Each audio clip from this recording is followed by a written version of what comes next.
오늘 본문 베드로전서 5장 12절에서 14절도 편지의 대미를 장식하는 마지막 인사입니다.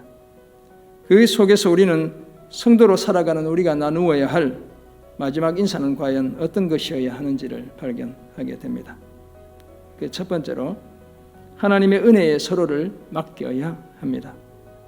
오늘 본문이 말하는 하나님의 참된 은혜는 성도들의 삶이 전적으로 하나님의 신실하심과 실패가 없는 사랑에 의존한다는 것을 나타냅니다. 우리는 우리 자신과 서로를 하나님의 참된 은혜에 맡겨야 합니다. 하나님의 은혜로 여기까지 살아왔고 앞으로도 오직 은혜로만 살 수 있음을 고백해야 합니다. 그 소중한 은혜에 늘 붙들려 살아가야 합니다. 은혜 아니면 살아갈 수 없는 존재라는 분명한 사실을 믿음으로 고백하며 한량없이 부으시는 하나님의 그 큰 은혜 늘 사모해야 합니다.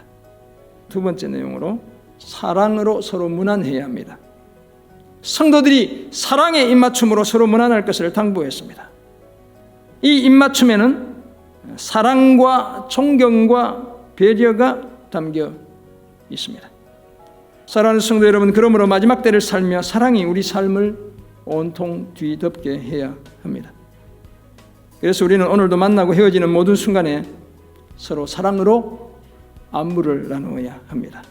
오늘 본문이 말씀하는 마지막 내용, 서로 평강을 빌어줘야 합니다. 이 평강은 거친 파도가 몰아치는 삶의 현장에서도 우리 구원의 하나님을 신뢰하며 하나님 때문에 마음과 영혼의 안정을 잃지 않는 것, 이것이 바로 평강인 겁니다.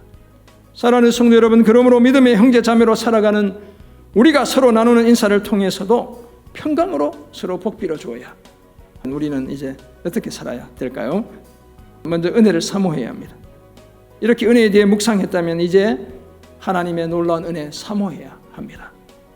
주의 은혜에 붙들려 크고 작은 인생의 고난을 끝까지 버티고 견디는 우리가 되어야 합니다.